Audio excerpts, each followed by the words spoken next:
Shalom Bapak Ibu yang dikasihi oleh Tuhan. Kita yang selalu siap untuk bersama-sama belajar Alkitab, kita sediakan hati kita. Kita mau menyembah Tuhan. Bapa di dalam kerajaan surga, sore hari ini Tuhan kami siapkan hati kami untuk kami boleh belajar akan firman-Mu. Mari Tuhan Kau tolong kami, pimpin kami dan bawa kami masuk dalam hadirat-Mu. Kami mau puji Engkau Tuhan. Haleluya Yesus.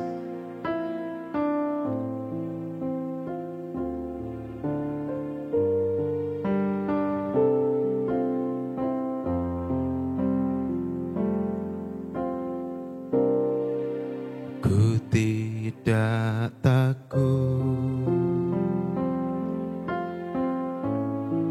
sebab Kau besertaku.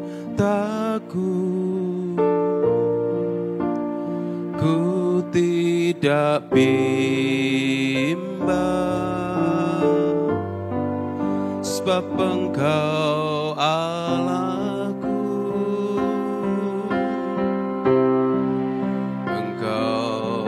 Meneduhkanku,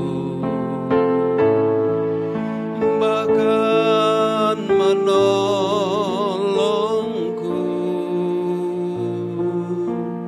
Kau batu karangku, Yesus Tuhan. Yesus memegangku dengan tangan kananmu.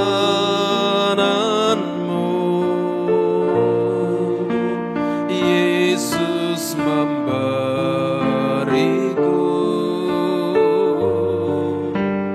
kemenangan.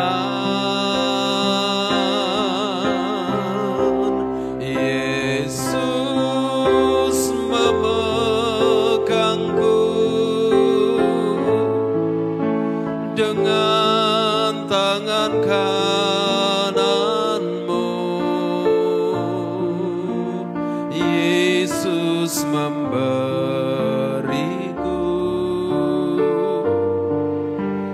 kemenangan.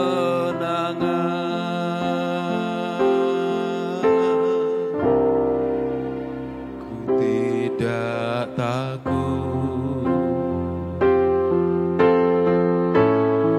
sebab Kau besertaku.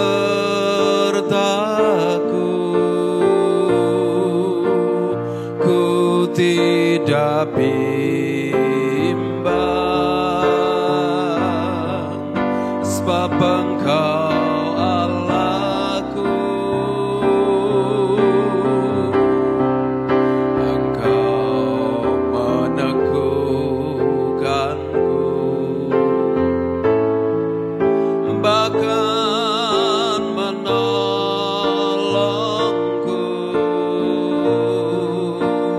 Kau batu karangku, Yesus Tuhan. Yesus memegangku dengan tangan kananmu. Yesus memberiku kemenangan. Yesus memegangku dengan tangan kananmu. Yesus memberiku kemenangan. Katakan Yesus memegangku. Yesus memegangku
Hanya Engkau Allah yang dapat memberikan kekuatan.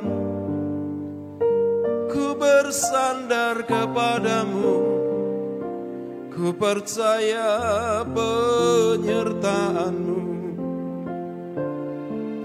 Kau Allah yang lebih besar dari segala yang dapat kami perhatikan di seluruh muka bumi ini, Tuhan. Yesus terlebih besar, Yesus terlebih besar di dalamku, di dalamku.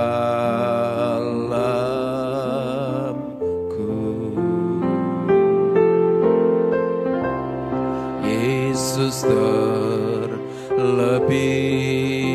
besar, Yesus terlebih besar di dalamku. Selama-lamanya katakan Yesus terlebih besar, Yesus terlebih besar, Yesus terlebih besar di dalamku, di dalamku.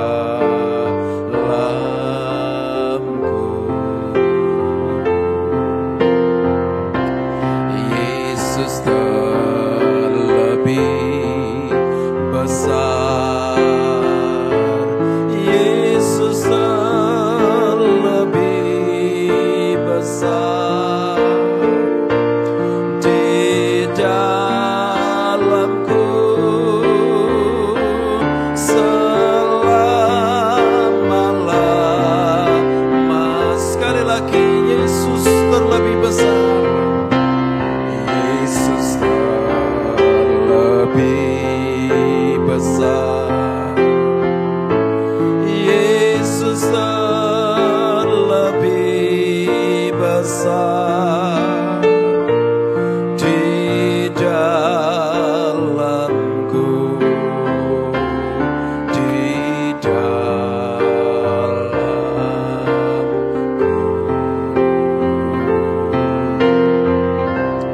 Yesus terlebih besar, Yesus terlebih besar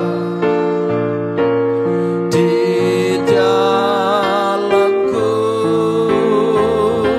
Selama-lamanya.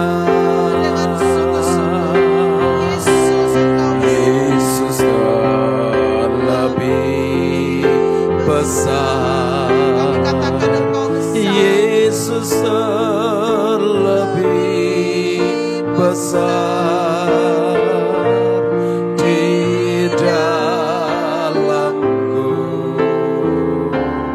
di dalamku.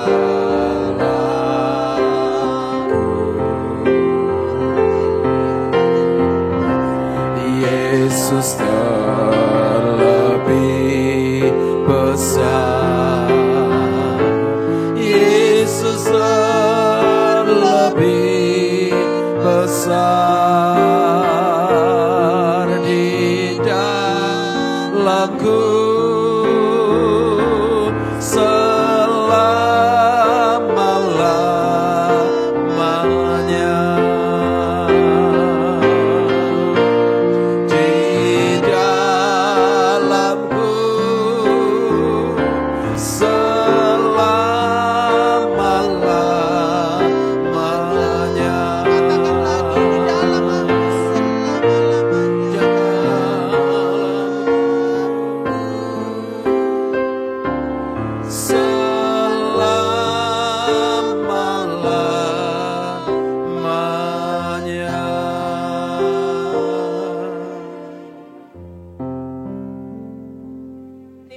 kasih Bapa.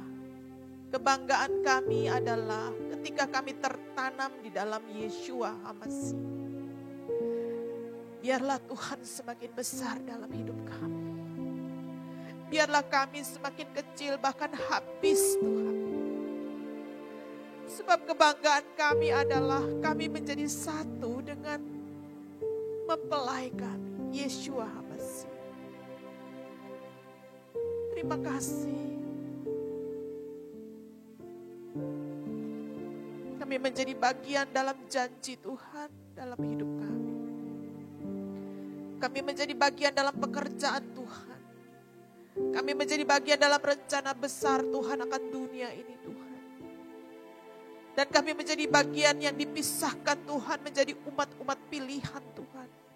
Yang dibedakan, yang diangkat, yang dimuliakan. Yang diberi kuasa untuk bertahta bersama-sama dengan pengantin kami. Mempelai imam agung kami. Terima kasih. Semua kami mau mengambil bagian, mengambil sikap yang benar. Bahwa kami mau menjadi bagian itu Tuhan. Kami mau menjadi bagian dimuliakan bersama-sama dengan Yeshua.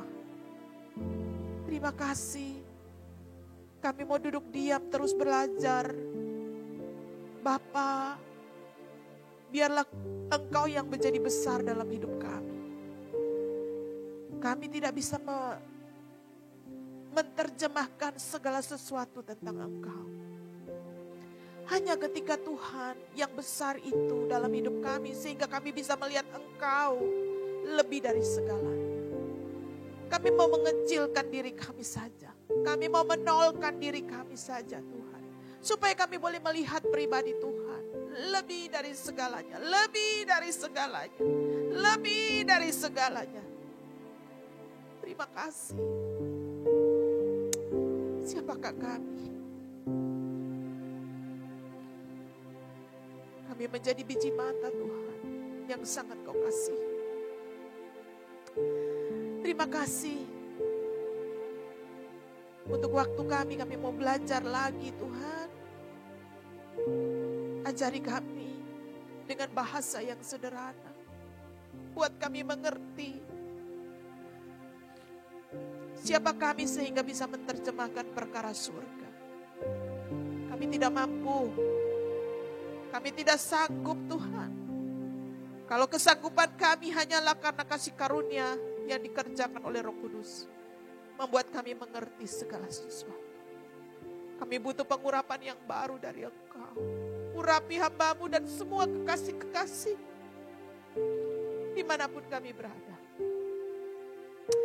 Biar kami boleh menerima semua yang baik, semua yang benar, semua yang dari Engkau saja. Saat kami dalam hadirat-Mu, Roh Kudus, ajari kami ketetapan-ketetapan-Mu. Dengan bahasa yang dapat kami mengerti, terjemahkan kepada kami Tuhan. Sehingga semua kekasih-Mu dapat menangkap pesan Tuhan. Kami mau hidup bersiap-siap di akhir ini Tuhan. Menyongsong kedatangan Tuhan Yesus. Sungguh hati kami rindu melihat Engkau datang menjemput kami. Hati kami rindu untuk bertemu dengan Engkau di udara. Hati kami rindu bertemu dengan kekasih kami. Terima kasih. Sungguh indah waktu-waktu itu Tuhan. Kami mau menanti-nantikan terus. Kami mau belajar. Tolong kami. Kami menundukkan semua keinginan kehendak kami, keberadaan kami, logika, kesadaran kami, hikmat kami. Kami taklukkan di bawah kuasa Tuhan. Tuhan ambil alih seluruh keberadaan kami. Sehingga hanya Roh Tuhan yang mengajarkan. Dalam nama Yeshua kami siap belajar. Semua kekasih Tuhan yang siap belajar sama-sama kita katakan. Amin. Shalom kekasih Tuhan. Kita bertemu lagi di minggu yang baru ya. Saya minta tolong. Di minggu yang baru masih ada di dalam pelajaran lanjutan. Terima kasih.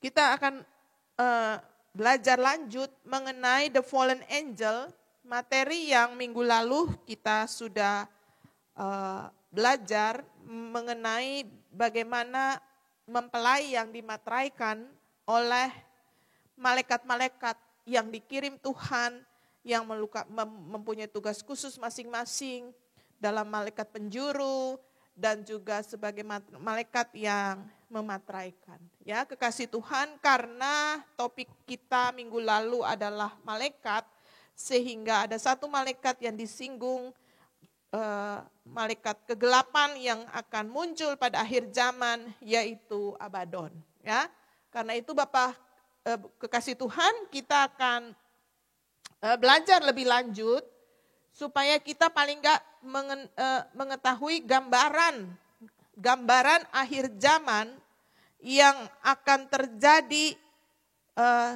Saya percaya begini saudara, ya, Tuhan Yeshua itu selalu memperlengkapi mempelainya. Karena dia tidak mau mempelainya bodoh. Ya, dia tidak mau mempelainya seperti orang yang tidak ngerti apa-apa. Karena dia dia tahu bahwa Tuhan Yeshua ada di dalam peperangan akhir bersama dengan mempelainya. Kita akan masuk bersama dengan Tuhan Yeshua, memusnahkan semua nabi-nabi palsu, semua antikris, semua penyesat-penyesat, dan sinaga tua itu akan dimusnahkan sama Tuhan Yeshua. Bersama siapa? Bersama mempelainya. Karena itu dia ingin beritahu kepada kita semua lewat penglihatan Yohanes, sepak terjang daripada the fallen angel yang namanya Abaddon atau Apollyon dalam bahasa Greek Yunaninya, sebagai destroyer angel atau malaikat perusak. Ya, ini malaikat yang sudah berabad-abad. Jadi mempelai Tuhan, mempelai kekasih-kekasih semua, engkau mempersiapkan diri, engkau tahu.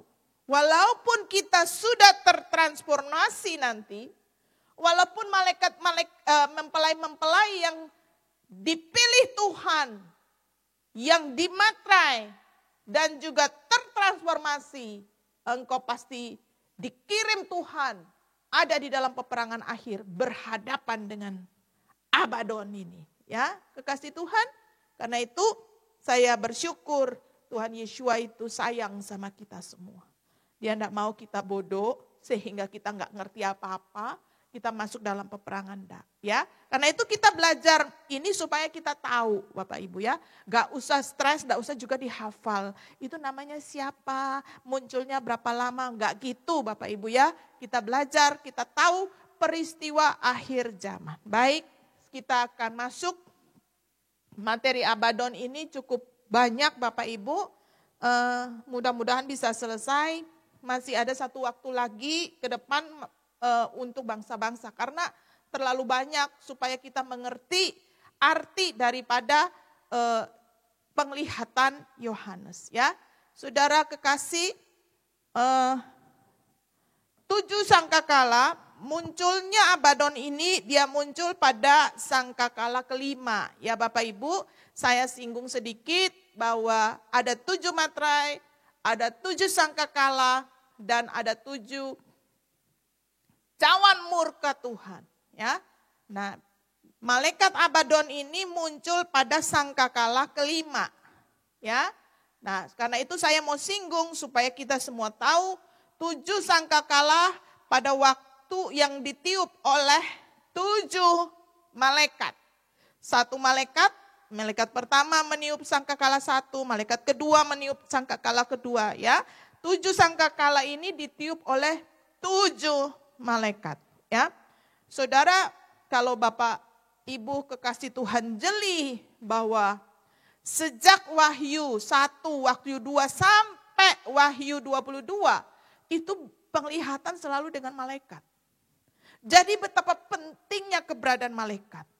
Karena itu kekasih Tuhan harus juga sekarang belajar peka. Mana malaikat terang, mana malaikat gelap. Dan kalau kita berdoa, kita juga perlu menyebutkan malaikat terang.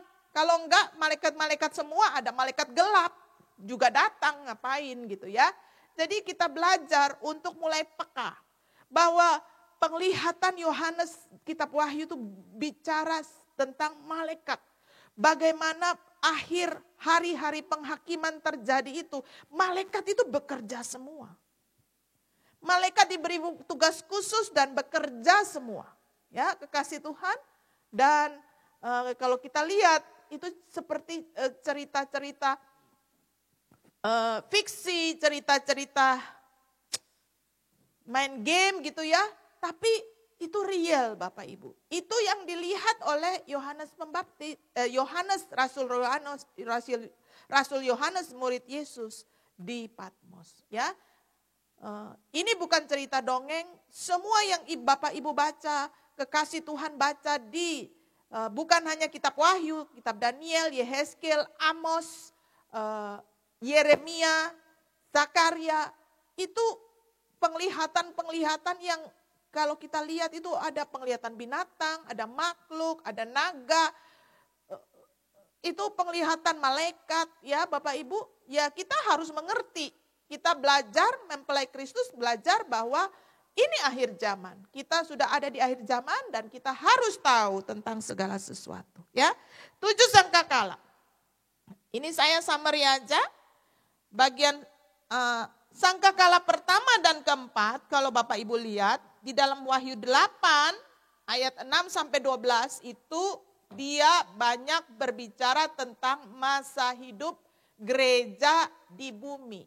Masa hidup artinya kapan gereja-gereja itu musnah, kapan gereja-gereja itu dihancurkan, ya. Itu banyak kita lihat bahwa sangkakala pertama dan ketiga, ya, saya hanya summary supaya Bapak Ibu juga gampang nanti membaca di rumah, paling enggak menolong ya. Ketika sangkakala pertama ditiup, ya, berbunyi, apa yang terjadi di bumi, ya, hujan es dan api bercampur darah dilemparkan ke bumi, ya. Sepertiga dari bumi hangus terbakar, termasuk pohon dan rumput hijau.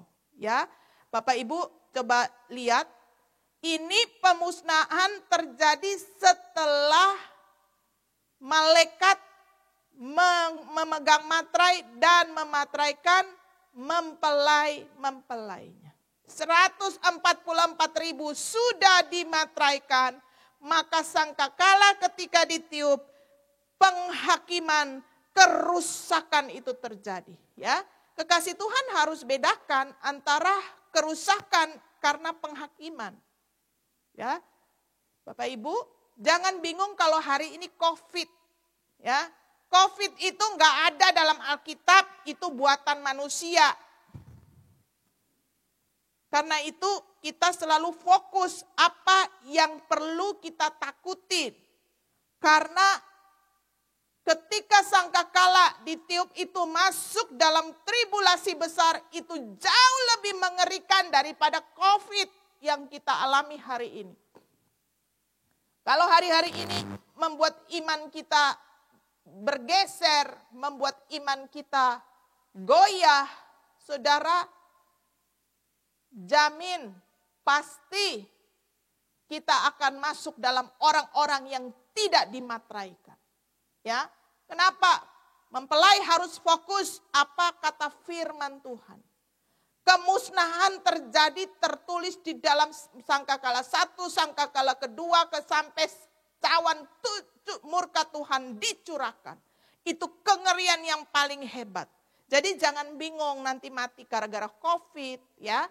Tidak usah dibingungin, ya. Kenapa? Percaya, melekat sama Tuhan, kembali kepada Bible. Sangkakala pertama itu sepertiga sungai dan mata air jadi pahit. Ya, sangkakala pertama ya. Ini ya, Sangkakala pertama, hujan es campur darah dilemparkan ke bumi.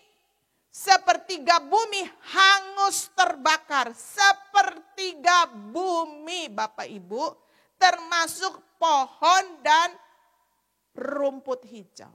Sangkakala kedua, ada gunung besar yang menyala api dilemparkan ke bumi. Masih ingat?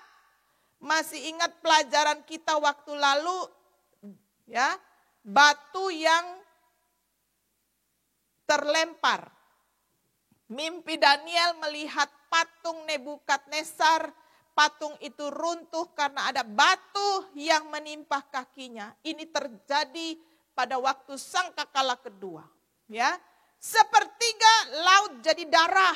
Ya, Anda bayangkan Bapak Ibu, kalau kita bilang laut itu berbicara tentang bangsa-bangsa, juga berbicara tentang laut, the ocean. Ya, the ocean berbicara juga tentang bangsa-bangsa. Sepertiga makhluk hidup di laut mati. Sepertiga kapal binasa. Bayangkan Bapak Ibu, kalau hari ini penduduk bumi 8 miliar kira-kira, ya 7,8 miliar. Maksimum 8 miliar. Sepertiga sudah binasa pada waktu sangkakala kedua. Sepertiga berapa? Sepertiga itu dari penduduk bumi berapa? 2,5 miliar mati. Kekuasaannya kapal-kapal binasa semua.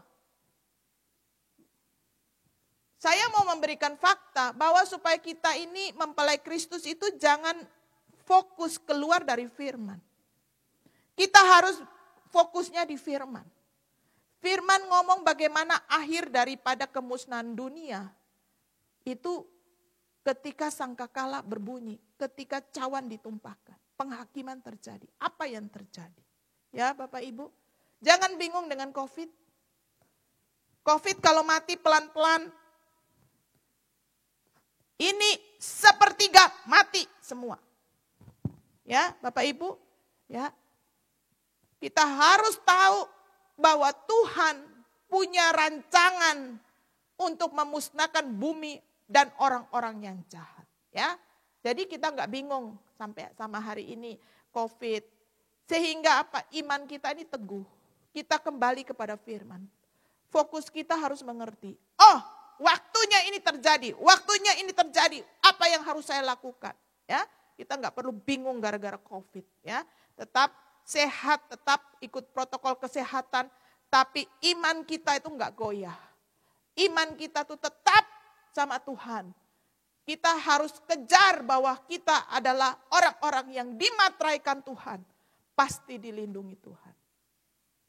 Sangkakala ketiga itu berbicara ketika ada bintang besar jatuh ke bumi. Ini berbicara mengenai asteroid Bapak Ibu. Ya, jelas bintang itu bintang besar jatuh ke bumi. Kenapa air menjadi pahit Bapak Ibu? Karena pasti kalau asteroid jatuh ada orang-orang, ada bumi, dunia ini, teknologi berusaha untuk menghancurkan bintang itu sebelum jatuh ke bumi. Jadi pasti dikasih bahan-bahan dinamit, peledak, bahan-bahan kimia, apapun itu. Ya, karena itu air itu akan jadi beracun, tapi firman Tuhan sudah menulis air itu akan jadi pahit, sepertiga menjadi absintus. Absintus itu pahit. Ya, absintus itu pahit karena beracun. Pahit karena barang-barang bahan-bahan peledak, bahan-bahan kimia. Ya, Bapak Ibu, ini yang terjadi di sangkakala ketiga. Ya, sangkakala keempat, sepertiga matahari, bulan dan bintang gelap. Ini keadaan sangat keos, Bapak Ibu. Hari ini kita tuh nggak ada apa-apanya. COVID ini nggak ada apa-apanya, Bapak Ibu. Dan tidak ada di dalam firman manusia dimusnahkan gara-gara COVID, nggak ada. Jadi semua yang tidak sesuai dengan firman, jangan mengambil fokus kita terlalu banyak. Kita kembali kepada firman, bagaimana manusia binasa, bumi ini binasa, ya sesuai dengan apa yang tertulis dalam firman. Ya, sangkakala kelima dan keenam. Sangkakala kelima dan keenam itu ditulis dalam Wahyu 9. Wahyu 9 itu menulis kesulitan besar atas bumi. Ya. Kalau tadi Sangkakala 1 dan 4 bagaimana bumi dihancurkan. Bumi mengalami penghukuman, bumi terbakar, bumi menjadi pahit. Makhluk hidup di laut mati. Ya, kapal-kapal binasa. Ya. Sangkakala ke-5 dan ke-6 itu berbicara tentang kehancuran karena mengalami kesulitan yang hebat. Kesulitan yang besar. Ada di dalam Sangkakala ke-5 dan Sangkakala ke-6. Ya Bapak Ibu, Sangkakala ke-5 itu kehancuran yang pertama mulai terjadi kepada orang-orang yang tidak dimateraikan.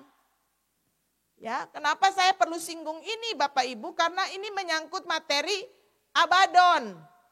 Ya, materi Abaddon kemarin itu dia muncul dari jurang maut pada Sangkakala ke-5.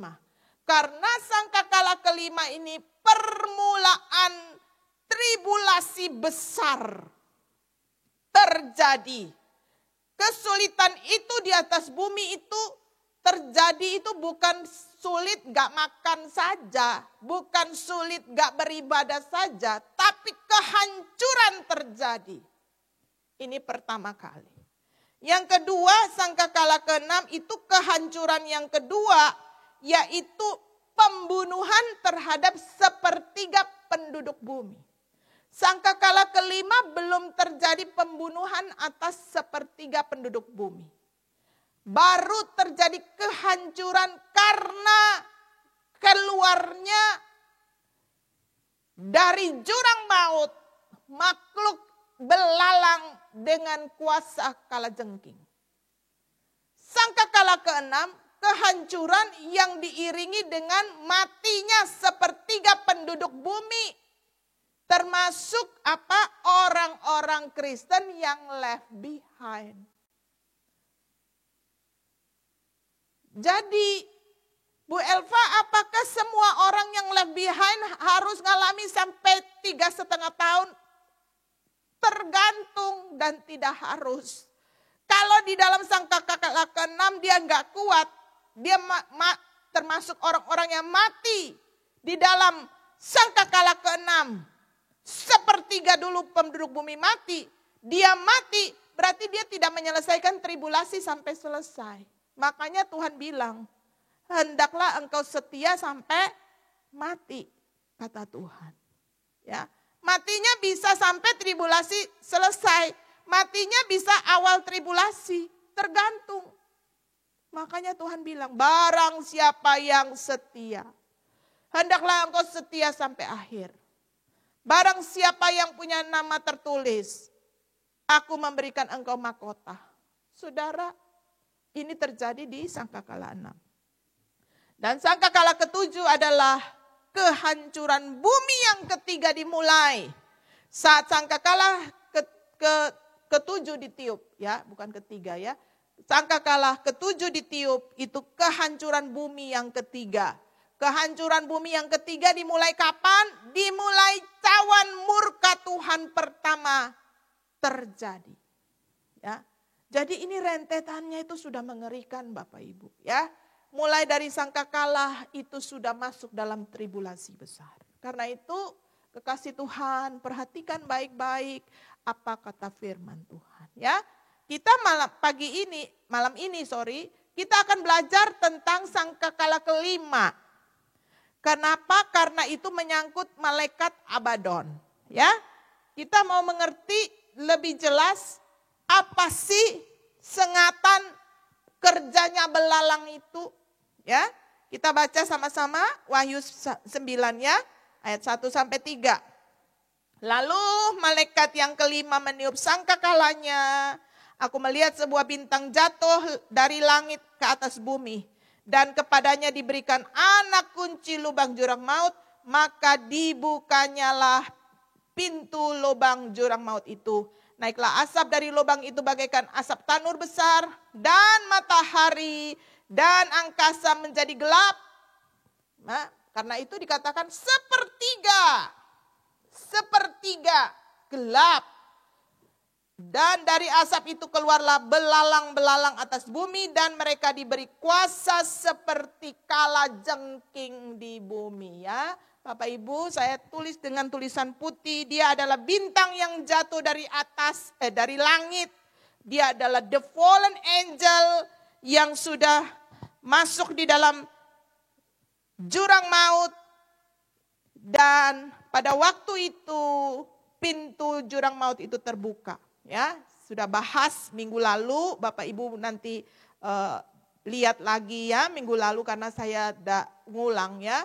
Kuasa-kuasa juga apa yang keluar dari situ ya, binatang ini adalah binatang belalang yang kuasanya sama dengan seperti kuasa kalajengking di bumi. Ya.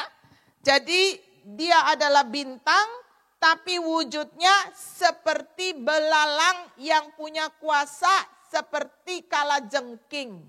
Ya.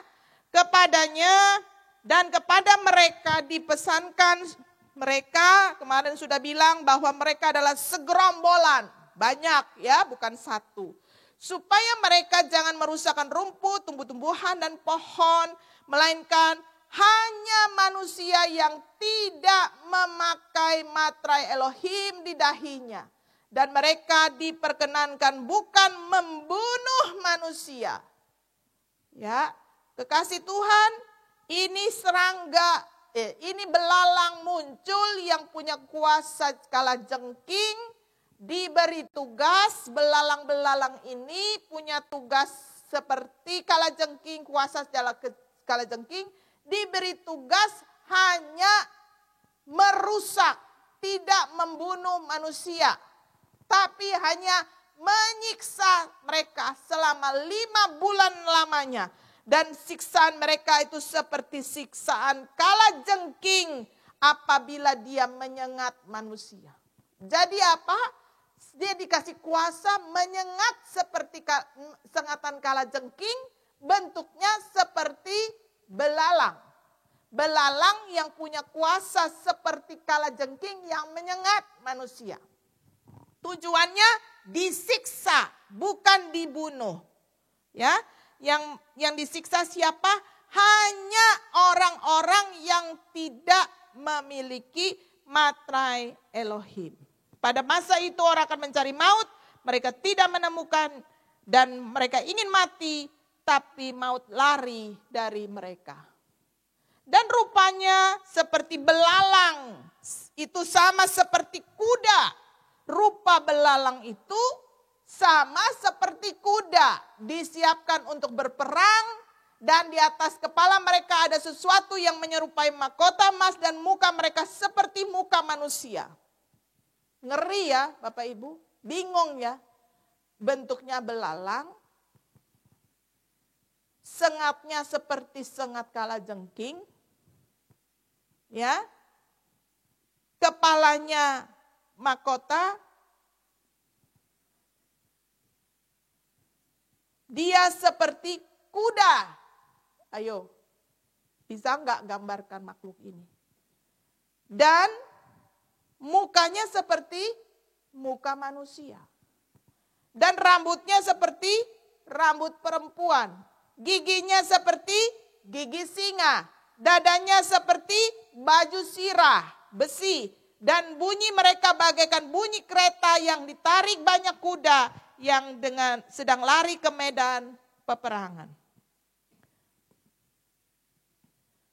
Nanti kita akan bahas detail ciri-ciri daripada belalang ini Bapak Ibu. Supaya Bapak Ibu tahu sepak terjangnya dia apa. Kenapa belalang, kuasa kalajengking, mukanya seperti manusia, rambutnya seperti rambut perempuan, mahkotanya emas, giginya seperti singa, dadanya berbaju sirah dari besi, ya, kuatnya seperti kuda yang ditarik di medan peperangan. Saudara, dan ekornya seperti kalajengking dan ada sengatnya. Dan di dalam ekor itu terdapat kuasa menyakiti manusia 5 bulan lamanya. Dan raja yang memerintah itu, dia punya raja Bapak Ibu. Mereka gerombolan ini punya raja, yang memerintah itu adalah malaikat jurang maut. Jelas dikatakan dia adalah malaikat jurang maut, the fallen angel yang ditawan Tuhan berabad-abad. Itulah raja daripada belalang ini. Gerombolan belalang ini dia punya raja. Yang memerintah adalah the fallen angel yang namanya Abaddon, yang dalam bahasa Yunaninya adalah Apollyon. Ya, Bapak Ibu, kita mulai bahas satu-satu ya.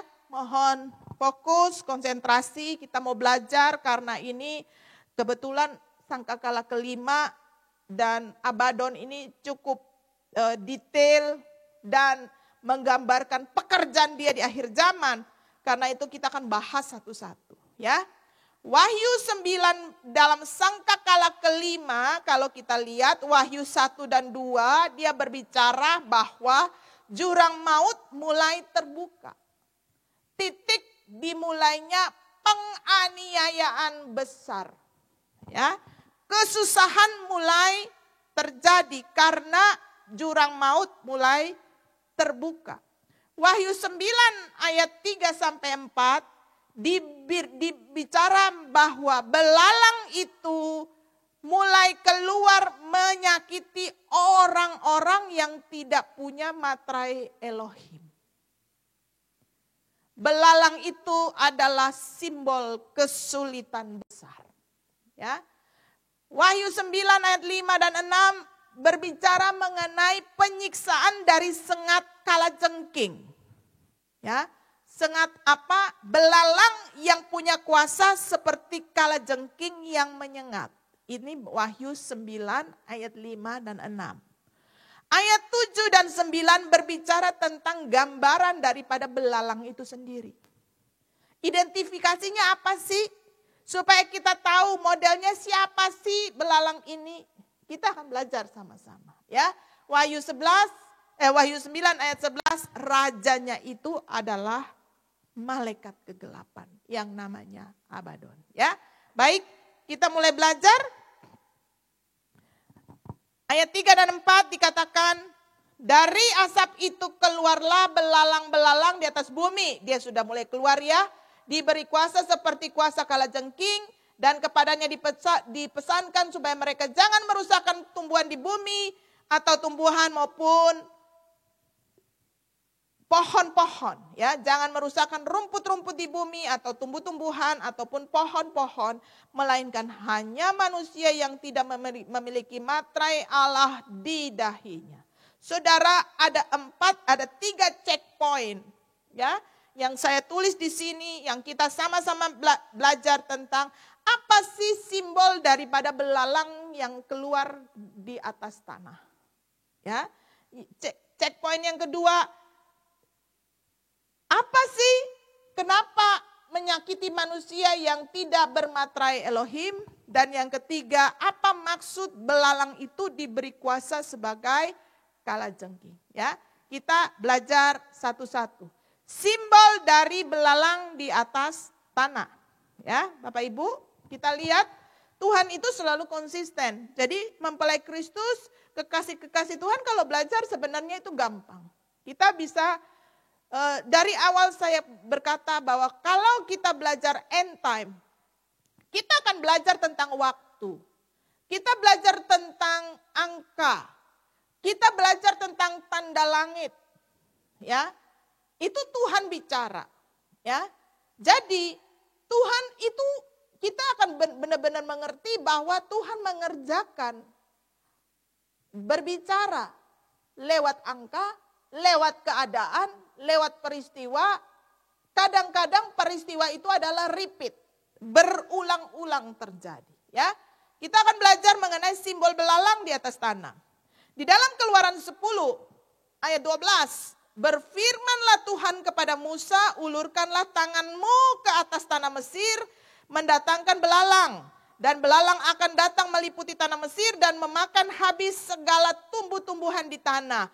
Semuanya yang ditinggalkan hujan es. Saudara, pada waktu tulah di Mesir, pada waktu Tuhan mendatangkan tulah belalang, Tuhan perintahkan kepada Musa, ya, ulurkan tanganmu, maka datanglah belalang. Ya, belalang itu apa? Didatangkan Tuhan untuk apa? Dikatakan belalang itu muncul pada waktu bangsa Israel di Mesir. Tugasnya untuk apa? Memakan habis segala tumbuh-tumbuhan di tanah. Jadi simbol belalang di dalam firman Tuhan adalah simbol memakan dan menghancurkan. Karena itu dia keluar dari jurang maut. Ya, gerombolan ini adalah gerombolan yang memakan semua hasil bumi waktu itu dan menghancurkan. Tapi tidak membunuh. Ya, kekasih Tuhan, Anda bisa bayangkan, ya. Ini juga saya bisa kasih firman Tuhan di dalam Yohanes 10 ayat 10, firman Tuhan Yeshua berkata, "Aku datang, iblis datang kepadamu untuk mencuri, membunuh, membinasakan. Tapi aku datang kepadamu untuk memberikan kepada engkau suatu kehidupan dan kehidupan itu di dalam segala kelimpahan." Itu sangat kontradiktif. Jadi bagian iblis itu, bagian the fallen angel itu membunuh, membinasakan. 1 Petrus 5 ayat 8 lawan iblis, sebab iblis itu seperti singa yang mengaum. Yohanes 8 ayat 44, siapa bapa pembunuh sejak awal? Iblis itu adalah bapa pembunuh sejak awal. Baginya kebenaran tidak ada. Jadi kalau engkau mengikuti bapamu, dia dari sejak awal dia adalah pembunuh, maka kehancuran yang kau lakukan. Ya, Abaddon, Wahyu 9 ayat 11 dikatakan dia adalah raja penghancur.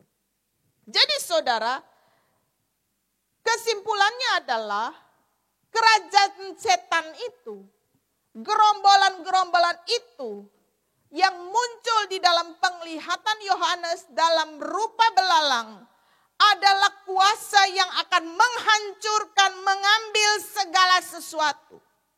Ingat, pada waktu tulah itu, belalang itu datang pada Israel, kepada bangsa Mesir. Jangan lupa, seluruh orang Israel juga mengalami tulah belalang. Makanya tidak heran, ini akan di-repeat, terjadi lagi pada akhir zaman. Belalang ini juga muncul, dia akan menghancurkan segala sesuatu. Semua hasil pekerjaanmu dimakan habis. Akan ada kesulitan ekonomi, runtuh di mana-mana. Kenapa? Tanahmu tidak menghasilkan. Dia akan memakan habis tanaman pohon tapi tidak membunuh manusia. Ya. Tidak membunuh manusia. Ini saking tidak membunuh manusia. Saudara bayangkan, dia mencuri, dia menghancurkan, ya. Jangan lupa bangsa Israel juga tidak dibebaskan dari tulah belalang saat di Mesir. Karena itu kekasih Tuhan, orang-orang yang tidak punya matrai Elohim, ya. Saya tidak ngomong masalah orang-orang lain, orang-orang dunia yang bukan pengikut Kristus. Pengikut Kristus tetapi tidak mempunyai matrai juga mengalami sama seperti bangsa Israel di Mesir. Semua orang alami. Jadi orang-orang yang left behind juga akan mengalami kehancuran yang dilakukan oleh belalang ini. Ya, kasih Tuhan. Yoel 1 ayat 4 dan ayat 6 menulis begini. Apa yang ditinggalkan belalang pengerip telah dimakan belalang pindahan. Apa yang ditinggalkan belalang pindahan telah dimakan belalang pelompat. Dan apa yang dimakan belalang pelompat telah dimakan belalang pelahap. Sebab maju menyerang negeriku suatu bangsa yang kuat, yang tidak terbilang banyaknya, giginya bagaikan gigi singa, dan taringnya bagaikan taring singa betina. Ingat, tadi kita lihat salah satu wajah dari belalang itu, wajahnya seperti singa. Ya, jadi saudara, belalang juga pertama tadi dikatakan sebagai penghancur. Ya. Semua diambil sama dia. Keadaanmu di sana, ekonomimu, berkat-berkatmu, hasil kerjaanmu, ada satu sistem yang akan berkuasa, yang akan membuat engkau terpuruk. Bukan hanya belalang saja secara visual yang datang, saudara, tapi ada satu sistem yang bekerja, di mana kesulitan begitu terjadi. Semua hasilmu diambil, semua keadaanmu diambil, engkau akan benar-benar menderita. Yang kedua adalah simbol bahwa belalang itu di dalam Yoel adalah satu bangsa Babylon. Satu bangsa yang kuat. Ya, kita sudah lihat, kita sudah belajar waktu lalu, waktu zamannya Antikris, waktu kita belajar tentang jatuhnya Babel besar, ketika kita belajar tentang Mother of Harlot, siapakah bangsa-bangsa Babel itu? Saudara, itulah yang dikatakan sebagai belalang. Mereka seperti singa, taring mereka seperti taring singa betina.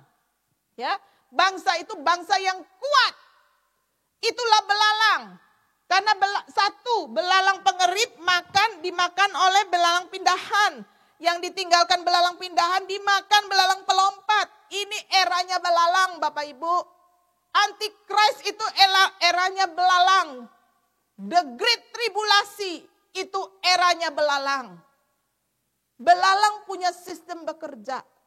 Yang kedua adalah belalang adalah simbol suatu bangsa Babylon. Ya, kekasih Tuhan.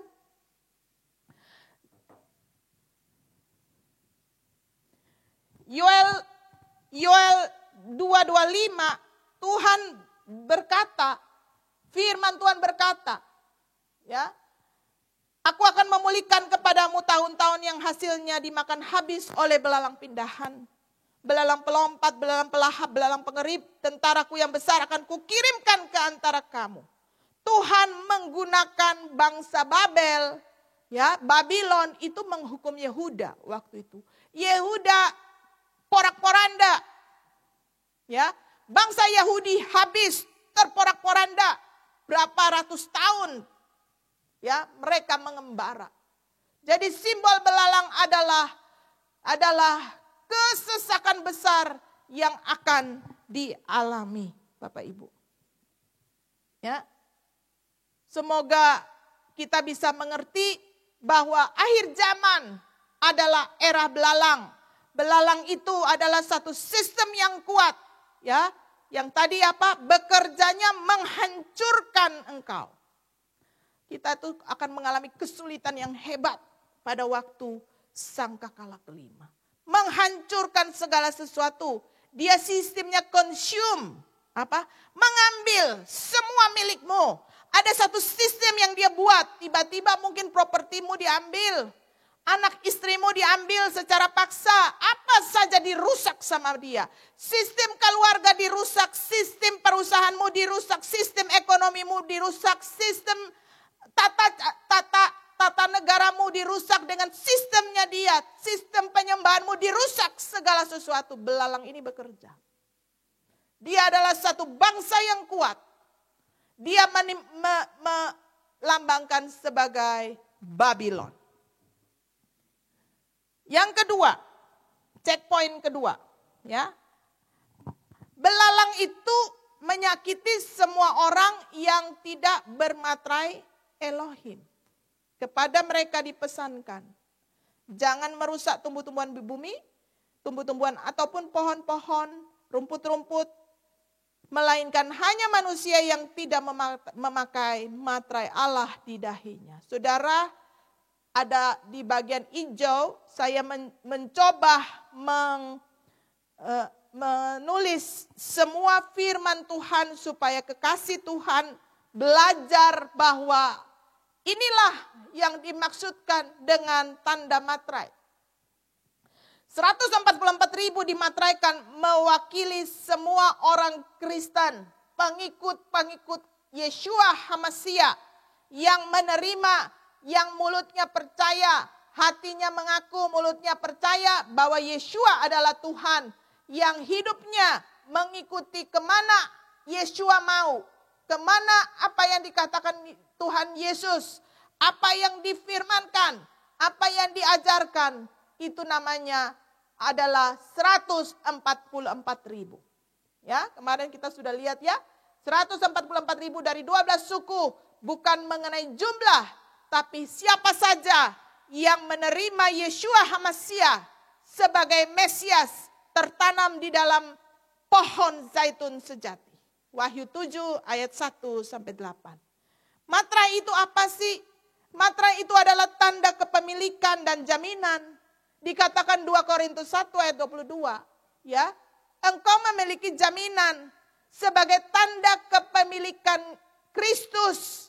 Engkau menjadi tanda kepemilikan Kristus yang mempunyai jaminan. Saudara, materai itu adalah tanda kepemilikan. Ya. Dan engkau memperoleh jaminan. Jaminan apa? Menjadi milik. Menjadi milik. Apa yang ditaklukkan, apa yang dikuasai, apa yang dipunyai Tuhan milikmu. Ada jaminan. Segala kuasa Kristus diberikan juga kepada umatnya. Efesus 1 ayat 22. Sebab apa yang sudah ditaklukkan Kristus, demikian juga kuasa itu diberikan kepadamu. Apa saja yang sudah ditaklukkan Kristus di bawah kakinya. Itu orang-orang yang bermaterai. Ya, saudara. Yang keempat, tanda milik Kristus adalah Roh Kudus berdiam di dalam orang-orang yang bermaterai. Saudara, jelas bahwa tanda daripada engkau bermaterai adalah Roh Kudus itu berdiam di dalam kamu. Hidupmu dipimpin roh apa tidak sih? Ingat, manusia punya roh manusia, iblis punya roh jahat, Tuhan punya Roh Kudus. Hidupmu dipimpin siapa? Dipimpin roh manusia aja Tuhan bilang engkau gak punya materai. Ya, hati-hati Bapak Ibu, kekasih Tuhan. Hidup kita itu benar-benar harus garis lurus. Garis lurus sesuai dengan apa yang Tuhan mau. Apa yang Roh Kudus mau. Gak ada roh manusia mau dan gak ada yang roh jahat mau. Gak ada hidup di dalam area suam-suam kuku atau bengkok-bengkok sedikit. Gak bisa. Firman Tuhan berkata, engkau coba periksa. Dirimu kalau engkau memiliki tanda ini adalah engkau yang dimateraikan Tuhan. Berperang melawan keinginan daging, kata firman Tuhan. Kalau engkau dikuasai Roh Kudus, tanda engkau dimateraikan oleh Roh Kudus, engkau hidupmu itu tidak dikuasai oleh daging. Pasti engkau selalu bergumul. Untuk apa? Berperang melawan keinginan daging. Itu tandanya engkau dimateraikan oleh Roh Kudus. Roh menghukum dosa, kebenaran, dan penghakiman. Saudara, dari awal kita sudah belajar bukan? Bahwa mau menjadi mempelai Kristus itu hidup dipimpin roh. Karena roh itu roh kebenaran. Dan apa? Hidup di dalam penghakiman Roh Kudus. Memberi diri dipidana. Dipidana oleh Roh Kudus. Supaya kita itu matikan daging. Itu tanda kita dimateraikan. Roh Kudus berdiam di dalam roh manusia. Di dalam roh kita ada Roh Kudus. Roh Kudus juga sebagai guru untuk kita berbuah. Saudara, periksa tanda-tanda ini. Ya, ada yang bertanya, Bu Elva, kalau begitu di Bukit Sion itu dimateraikan itu apa? Saudara, saya mau katakan begini. Hari ini kita sudah terima Yeshua sebagai Mesias. Kita hidup benar-benar kudus. Terus menguduskan diri. Itu tandanya kita dimateraikan. Pada waktu di Bukit Sion itu adalah pemisahan. Benar-benar dipisah. Antara orang yang dimateraikan dan orang yang tidak dimateraikan. Ya. Jangan tanya saya, tandanya apa Bu Elva? Untuk pemisahan itu tiba-tiba malaikat kasih tanda di dahi? Ya mungkin saja, saya nggak tahu Bapak Ibu. Tapi bagi saya, di Bukit Sion itu adalah pemisahan. Kenapa? Jelas-jelas dikatakan kok, yang tidak materai silakan, boleh kamu rusak. Yang punya materai enggak. Jadi di situ sudah jelas-jelas pemisahan antara orang yang bermaterai dan tidak. Jadi hari ini ketika engkau hidup dipimpin oleh Roh, hidupmu benar-benar tajam kepada kebenaran, benar-benar tajam kepada kekudusan, bisa bertemu dengan Tuhan, engkau sudah dimateraikan. Kita menjadi golongan-golongan orang yang dimateraikan. Saudara, cek diri kita masing-masing. Dalam poin kotak hijau itu, apakah ada tanda materai kepemilikan Tuhan? Hari ini kita sudah percaya, mulut kita mengaku, iman kita percaya, kita menerima Yeshua, kita mau tertanam di dalam pohon zaitun yang tersejati, kita mau pergi kemana apa saja yang Tuhan Yeshua bilang, apa saja yang Tuhan Yeshua firmankan, apa saja yang Tuhan Yesus benci, kita benci. Apa dimanapun dia berada, kita mau ikut apa hukum-hukum dia. Kita dimateraikan. Roh Kudus menguasai kita sehingga kita menjaga diri kita di tengah-tengah daging kita. Kita benci kepada dosa. Kita membenci apa yang Tuhan benci. Kita mempidana diri kita. Ketika kita berjuang dengan diri kita, daging kita, keinginan daging kita masih ada. Kita berjuang, itu tandanya kita dimateraikan. Saudara, kita harus hidup di area-area ini setiap hari. Sehingga pada waktu materai kelima, selesai materai kelima, malaikat Tuhan datang membawa pemisahan antara orang yang dimaterai dan tidak dimaterai. Supaya yang dimaterai itu dilindungi Tuhan. Ya, kekasih Tuhan. Mari kita hidup, kita koreksi selalu. Makanya saya katakan, mari hari-hari ini kita punya waktu yang banyak untuk selalu hidup mempidana diri. Dipidana oleh siapa? Oleh Roh Kudus. Ya. Kita masuk, tadi sudah siapa yang tidak bermaterai. Sekarang checkpoint yang ketiga. Belalang itu diberi kuasa seperti kalajengking. Saudara, belalang itu, dia itu belalang sayap. Ya, dikatakan locust. Ya. Tapi punya kuasa like a scorpion.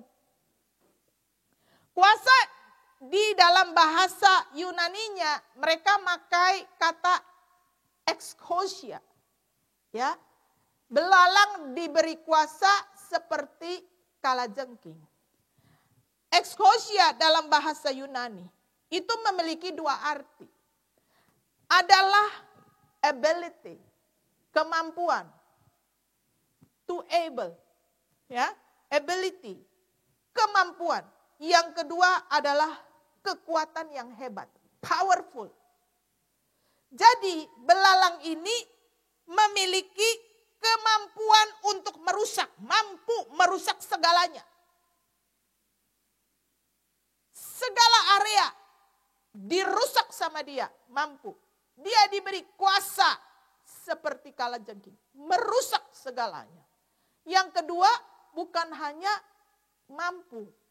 Dia mampu dan punya kekuatan yang hebat. Ingat pelajaran kita Antikris. Antikris itu apa? Dari naga itu dikatakan ya. Daniel memberikan apa? Kuasa dan kekuatan. Kemampuan dan kekuatan. Power dikasih saudara. Ya, jadi belalang ini exousia. Dia punya kemampuan merusak dan merusak itu dengan kekuasaan yang besar, dengan kekuatan yang besar. Ya, bukan cuma merusak padi, bukan. Bukan rusak satu keluarga, bukan. Bumi dirusak. Jadi dia mampu bekerja di dalam area dunia dengan kekuatan yang hebat, powerful. Kerusakannya itu destruktif. Saudara, ini kerusakan hebat. Nah, Lukas 10 ayat 17 sampai 20. Ya, kita lihat ini. Apa kata Yesua? Apa kata Tuhan Yesua? Kemudian ke-70 murid itu kembali dengan gembira dan berkata, ya, murid-murid ini baru pulang pelayanan. Tuhan Yesua, setan-setan saja takluk kepada kami demi nama-Mu. Lalu Yesus berkata kepada mereka, ya, saudara, murid-murid ini bangga, senang. Tuhan, ketika kami menggunakan nama-Mu saja, iblis itu takluk. Nama-Mu hebat loh Tuhan. Tapi apa kata Tuhan Yesua? Aku melihat iblis seperti kilat dari langit. Ya, Yesus langsung bereaksi. Jangan senang dulu. Kamu pakai namaku, kamu usir dia. Emangnya kamu pikir dia sudah pergi? Jangan senang dulu. Kamu harus mengerti, murid-murid, bahwa aku melihat iblis itu jatuh dari langit. Dikatakan apa? Dia adalah bintang yang jatuh. Di dalam Wahyu 9 tadi ayat 3 dan 4. Dia adalah bintang yang jatuh.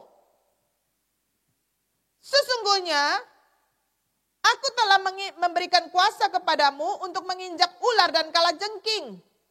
Kuasa untuk menahan kekuatan musuh. Sehingga tidak ada yang membahayakan kamu. Namun demikian bersukacitalah karena roh-roh itu takluk kepadamu. Jangan kamu bersukacita karena roh-roh itu takluk kepadamu. Tetapi bersukacitalah karena namamu ada di surga. Saudara mengerti apa kata Tuhan? Apa reaksi Tuhan Yesua? Murid-murid ini senang. Tuhan, kami mengusir setan, mereka itu takut sama namamu. Ya, mereka takluk. Pakai namamu saja mereka takluk. Tuhan bilang, kamu jangan bersukacita karena roh-roh itu takluk padamu. Sesungguhnya murid-murid, aku beritahu kamu ya, ada satu bintang itu jatuh dari langit seperti kilat. Ya, tapi kamu jangan khawatir. Aku kasih kamu kuasa untuk mengunjak ular dan kalajengking. Kuasa untuk menahan kekuatan musuh. Jadi Tuhan bilang ular dan kalajengking itu punya kekuatan. Dia itu seperti kilat dari langit. Jatuh, kamu gak usah bangga, kamu gak usah ketawa, kamu jangan bersukacita karena roh-roh itu takluk. Itu gak penting menurut Tuhan. Karena apa? Yang kamu hadapi nanti adalah ular dan kalajengking yang kuasanya ada pada mereka. Mereka itu seperti kilat dari langit. Iblis itu jatuh. Mereka itu punya kekuatan, kata Tuhan. Tapi kamu jangan khawatir. Aku kasih kamu kuasa. Ya, untuk apa? Menahan kekuatan musuh. Tuhan bilang menghabiskan mereka? Kuasa untuk menaklukkan mereka? Tidak. Saudara, ya, perhatikan ini. Saudara kekasih Tuhan, iblis tua itu tidak dapat kau taklukkan. Hanya kita bisa menahan mereka. Tidak membahayakan kita. Iblis tua itu, Abaddon itu, ya, the fallen angel itu dengan seluruh pasukan-pasukannya itu, yang kita bilang Lucifer itu hanya bisa ditaklukkan oleh Yesua saja pada waktu peperangan akhir. Kita tidak bisa menaklukkan mereka. Murid-murid berkata dengan namamu mereka takluk. Tuhan bilang kamu jangan bersukacita. Aku memberikan kamu kuasa untuk apa? Menahan kekuatan musuh. Sehingga tidak ada yang membahayakan kamu. Mereka nggak akan mati gara-gara kita. Nggak bisa. Saudara, ini yang kita hadapi ini. Ya, makhluk ciptaan Tuhan. Yang mulia, yang hebat, yang pintar sebelum manusia dijadikan. Saking jahatnya. Dia mau mengkudeta Tuhan. Tuhan hukum dia. Kita nggak bisa lawan dia. Tapi Tuhan berkata, aku kasih kamu kuasa untuk menahan kekuatan itu. Murid-murid nggak mengerti, Bapak Ibu. Murid-murid pikir pakai nama Tuhan mereka takluk. Enggak. Ya, ini yang kita hadapi sampai akhir zaman itu. Kesulitan hebat, engkau nggak bisa ngalahkan. Nggak bisa, Bapak Ibu. Tengking-tengking gini pakai nama Tuhan Yesus pergi, nggak bisa. Tuhan hanya bilang, kepada mempelai-mempelaiku, aku kasih kamu kuasa menahan kekuatan musuh. Sampai aku datang membasmi dia. Yeshua dan pengantinnya, mempelainya, setelah terjadi pernikahan, dia akan turun dan dia akan menghabisi mereka sebelum kita masuk dalam dunia baru. Hanya Yeshua, hanya anak domba Allah, hanya putra Elohim itu yang bisa menaklukkan kekuatan ular dan kalajengking. Ya, saudara kekasih Tuhan. Supaya dapat mengerti, jadi ular dan kalajengking ya itu dipakai itu bukan pakai kata snake, ya, bukan snake, Bapak Ibu ya, tapi serpent. Serpent itu ular naga, ya. Saudara lihat, kalau kita lihat simbol-simbol Chinese itu mereka banyak menggunakan ular naga, itu bukan cerita dongeng, Bapak Ibu, ya. Mereka percaya dengan naga. Ya, itu bukan cerita dongeng. Itu serpent itu yang pertama kali menggoda Hawa. Jadi ular itu yang dikatakan ular itu adalah ular naga itu, naganya berkaki. Kakinya seperti kalajengking. Ya, dikatakan dia adalah serpent. Dia adalah naga. Dia adalah simbol daripada setan. Jadi kalajengking Yesus berkata sebelumnya kepada murid-muridnya, kamu dikasih kuasa untuk apa? Injak mereka. Jadi ular dan kalajengking adalah simbol daripada iblis. Saudara, Tuhan memberikan kuasa kepada orang-orang yang bermatrai Elohim. Pasti untuk menaklukkan. Ya. Jadi kita sudah mendapat jawaban dari pertanyaan pembahasan kita. 3 checkpoint. Apa belalang itu? Belalang itu adalah simbol penghancur yang mempunyai kemampuan dan kekuatan hebat membawa manusia ada di dalam kesengsaraan. Ya. Yang kedua, orang-orang yang tidak bermatrai adalah orang-orang yang tidak memiliki Roh Kudus yang membimbing kepada kebenaran dalam Yeshua HaMashiach. Saudara, kebenaran di dalam Yesus Kristus itu satu-satunya, gak ada yang lain. Jadi gak terima Yeshua HaMashiach berarti tidak termatraikan. Whatever, whoever, siapapun engkau dan apapun engkau. Semua yang tidak menerima Yeshua HaMashiach, Yesus sebagai Mesias adalah golongan yang tidak termatraikan. Siapa orang-orang yang harus membimbing dalam kebenaran, di dalam Roh Kudus, memiliki Roh Kudus, dibaptis oleh Roh Kudus, dipimpin oleh Roh Kudus, berbuah oleh Roh Kudus. Ya, tertanam di dalam Yeshua HaMashiach. Kuasa kalajengking adalah roh setan yang akan bekerja dengan hebatnya. Saudara, ini era sangkakala kelima. Adalah era Antikris. Adalah era malaikat jurang maut. Ya, kasih Tuhan, semoga kita bisa ngerti. Kita akan masuk ke materi berikutnya mengenai siksaan sengatan ekor dari kalajengking. Ya, kita mau bahas satu-satu supaya kekasih Tuhan bisa mengerti. Oh, di akhir zaman ini seperti ini, ya. Saudara, mereka diperkenalkan bukan untuk membunuh manusia, melainkan hanya menyiksa selama 5 bulan lamanya, dan siksaan itu seperti siksaan kalajengking apabila ia menyengat manusia. Dan pada masa itu orang-orang mencari maut, tapi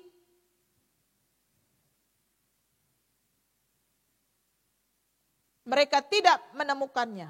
Dan mereka ingin mati, namun maut lari dari mereka. Dan ekor mereka sama seperti kalajengking yang ada sengatnya. Saudara, ada 4 checkpoint yang kita mau belajar. Apa simbol kalajengking? Tadi sudah terjawab harusnya ya. Apa artinya ekor dan sengatan? Kenapa hanya kepada orang-orang yang tidak bermaterai? Dan apa maksudnya orang-orang yang tidak bermaterai itu tidak aman, sengsara selama 5 bulan. Ya, kasih Tuhan kita bahas berdasarkan apa kata firman. Ya, jangan apa kata orang-orang, jangan apa kata dunia. Kekasih Tuhan semua.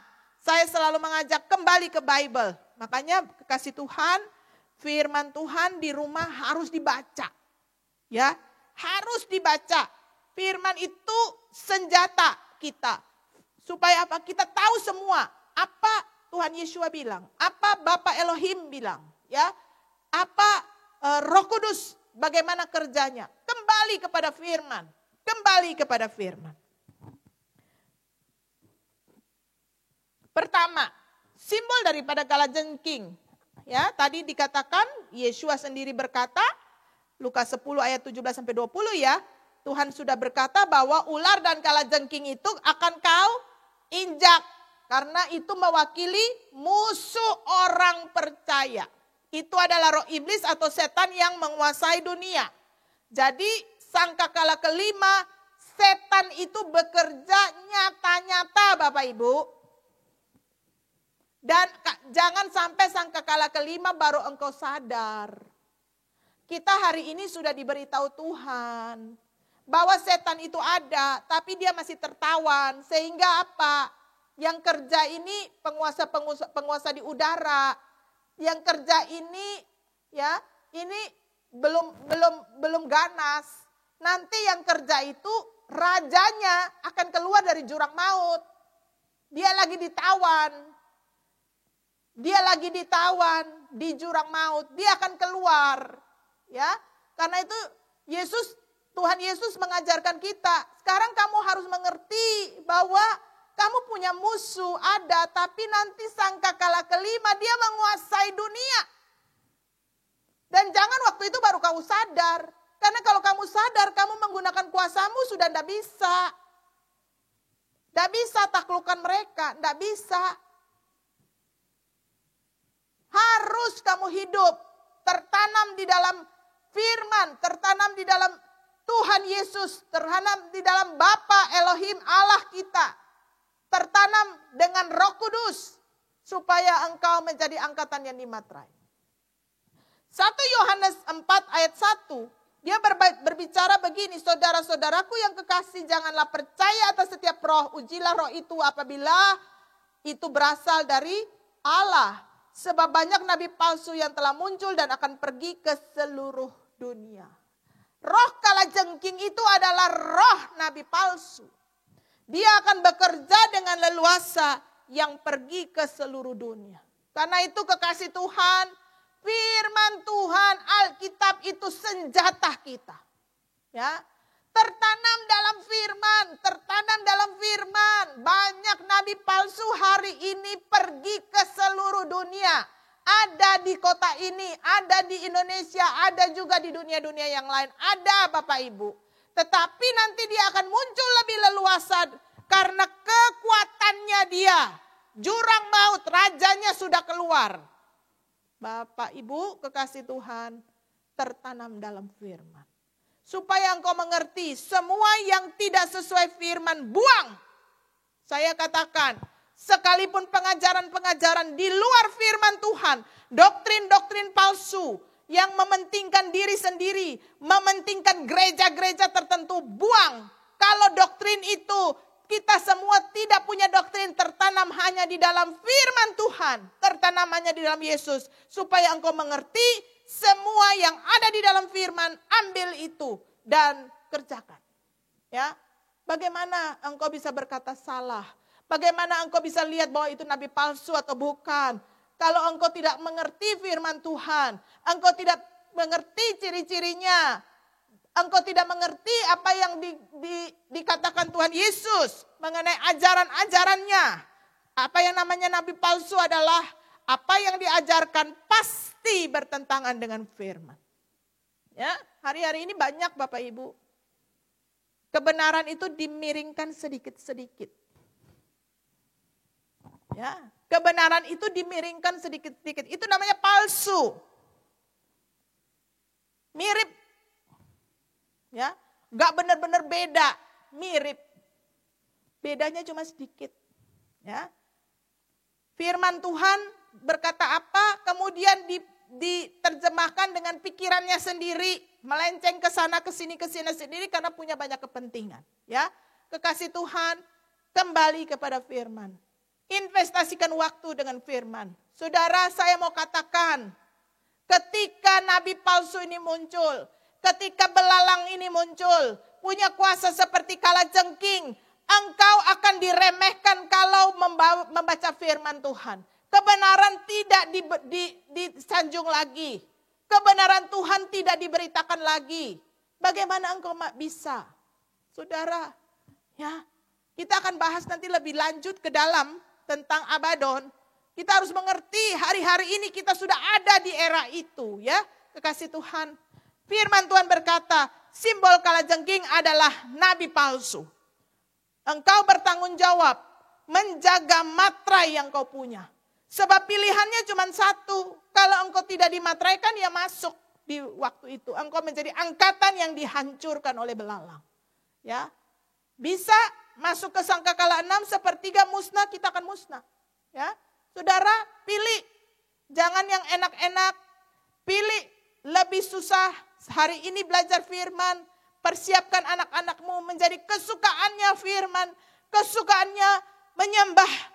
Kesukaannya belajar kebenaran, ketetapan, cari. Kalau tidak mengerti, cari. Tidak apa-apa. Kita bayar harga supaya kita nggak masuk di era kehancuran. Yehezkiel 2 ayat 6 berkata, dan engkau anak manusia, janganlah takut melihat mereka ataupun mendengarkan kata-kata. Biarpun engkau ada di tengah-tengah onak dan duri, engkau tidak tinggal dekat kalajengking. Tuhan bilang, ya, jangan takut mendengarkan kata-kata mereka dan janganlah gentar melihat muka mereka, sebab mereka adalah kaum pemberontak. Firman Tuhan di Yehezkiel 2 ayat 6. Dia berkata bahwa orang-orang kaum pemberontak itu seperti tinggal dengan kalajengking. Jadi kalajengking itu, firman Tuhan mencatat tentang kalajengking adalah orang-orang pemberontak yang melawan Tuhan. Saudara, roh ini akan bekerja dengan apa? Mampu menguasai dunia. Dan apa? Kuat, powerful pada sangkakala kelima. Jadi simbol dari kalajengking adalah simbol daripada setan. Kasih Tuhan, mulai hari ini engkau sudah mengerti.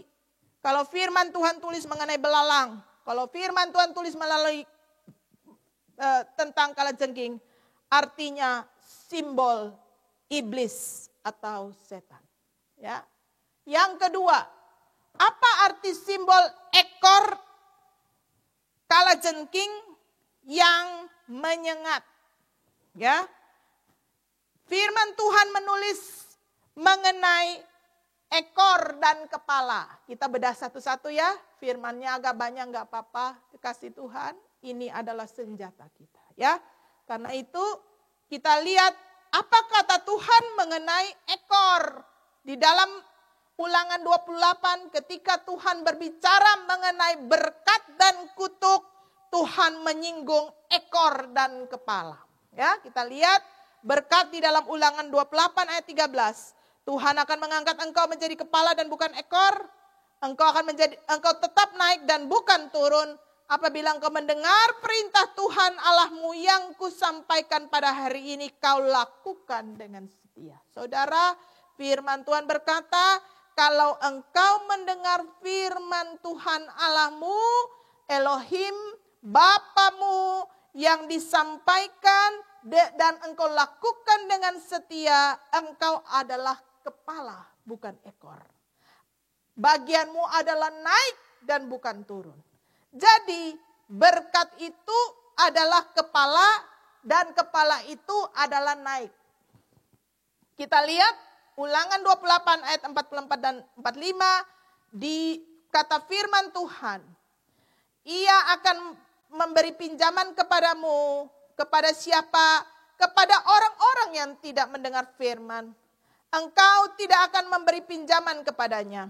Ia akan menjadi kepala. Siapa kepala? Orang-orang yang melakukan firman dengan setia.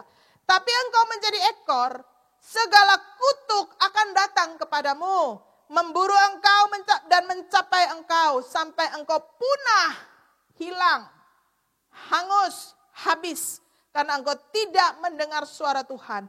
Dan engkau berpegang pada perintah dan ketetapan dan tidak berpegang pada perintah dan ketetapan yang diperintahkan Tuhan kepadamu. Saudara, ketika Tuhan berbicara kepada Yohanes Pembaptis mengenai seekor belalang, simbol iblis, nabi palsu yang punya kekuatan, yang punya kuasa kalajengking. Kalajengking itu apa? Kuasa setan, nabi palsu, ya. Yang punya ekor menyengat. Artinya apa? Bahwa kutuk akan menjadi jerat kepada orang-orang yang tidak punya materai Tuhan yang terjadi pada sangkakala kelima. Karena ekor itu menjadi sengatan kalajengking. Ya, sengatan ekor kalajengking. Saudara, keadaan itu begitu chaos. Tidak ada lagi kebenaran. Orang-orang sudah tidak lagi taat pada firman. Kenapa yang bekerja antikris? Dia muncul dari jurang maut. Daniel berkata, dia yang menggerakkan pemimpin antikris itu duduk di bait Allah, menyatakan dirinya sebagai Allah, lebih dari dewa-dewa yang lain, dan mulutnya ada kesombongan, mulutnya itu menghujat, memberikan kata-kata yang tidak senonoh kepada Tuhan daripada Bapanya. Saudara, antikris itu akan digerakkan oleh binatang dari jurang maut. Itulah yang menyebabkan kebenaran itu disingkirkan. Orang-orang lagi tidak lagi kembali kepada Bible. Aturan-aturan Tuhan banyak yang dilanggar. Karena itu semua orang ada di dalam sengat kalajengking. Adalah jerat kutuk yang mengikuti mereka. Ngeri ya, kekasih Tuhan. Sengatan itu melambangkan dosa atau maut. Ayat 9, Wahyu 9 ayat 10, ya, kuasa menyakiti mereka. Ya, melambangkan dosa. 1 Korintus 15 ayat 55 dan 56. Hai maut, di manakah kemenanganmu? Hai maut, di manakah sengatmu? Sebab sengat maut ialah dosa. Sengat daripada jahat itu, kalajengking itu adalah dosa. Dan kuasa dosa ialah hukum Taurat. Saudara, ketika engkau dikasih penglihatan Yohanes, ada kalajengking yang punya ekor menyengat. Manusia hidup begitu berdosa. Ya, saudara, karena itu Yesus berkata, keadaan seperti Sodom dan Gomora. Keadaan seperti zaman Nuh. Manusia hidup begitu berdosa. Karena mereka ada di dalam sengat kalajengking. Inilah yang terjadi kepada siapa? Orang-orang yang tidak punya materai. Jelas, semua yang tidak punya materai bukan hanya orang Kristen yang tidak punya materai. Orang di luar Kristen juga tidak punya materai. Mereka akan hidup di dunia dengan cara yang sangat mengerikan. Sengatan kalajengking, ini kesimpulannya Bapak Ibu ya. Jadi sengatan ekor kalajengking adalah berbicara mengenai nabi palsu, manusia yang berontak kepada Tuhan dan hidup dalam dosa dengan ikatan kutuk. Ini yang terjadi. Saudara ingat, kalajengking ini mereka tidak membunuh, tapi menghancurkan. Menghancurkan, manusia hidup di dalam pemberontakan. Sulitnya minta ampun, habis semua, engkau tidak punya kuasa atas apapun. Engkau mungkin berusaha, engkau mungkin kerja, engkau punya ekonomi, engkau tidak punya hak apa-apa. Karena mereka ngambil. Mereka consume, mengambil, mencuri apa yang milikmu, kekasih Tuhan. Ya, ini sengatan ekor kalajengking. Ya, checkpoint yang ketiga tadi. Kenapa keinginan manusia untuk mati? Itu karena dosa. Karena mereka hidup dalam dosa. Maka firman Tuhan berkata, upah dosa adalah maut. Ya, kekasih Tuhan, mereka ingin mati, tapi maut tidak menemukan mereka. Orang-orang yang berdosa punya roh ingin bunuh diri. Orang-orang dalam ikatan dosa punya roh kepengen mati. Ya, karena itu kekasih Tuhan, jangan kepengen bunuh diri ya. Berarti tandanya kamu belum beres dengan dosa. Karena itu sekarang bereskan segala sesuatu. Roma 1:32, orang yang berbuat dosa itu pasti dihukum mati. Banyak murtad ikut penyesat setan. Ya, ini terjadi bagi manusia-manusia yang ingin mati. Kemurtatan terjadi. Banyak orang itu membenci hikmat, tapi mencintai maut. Ya, ingin mati itu gampang, bunuh diri itu gampang. Ini akan terjadi di akhir zaman. Bukankah hari-hari ini angka kematian bunuh diri begitu tinggi? Artis-artis, ya, tenar, kaya juga bunuh diri, Bapak Ibu. Ya, karena apa? Ada dosa yang belum diselesaikan. Roma 6 ayat 23 jelas adalah upah dosa adalah maut.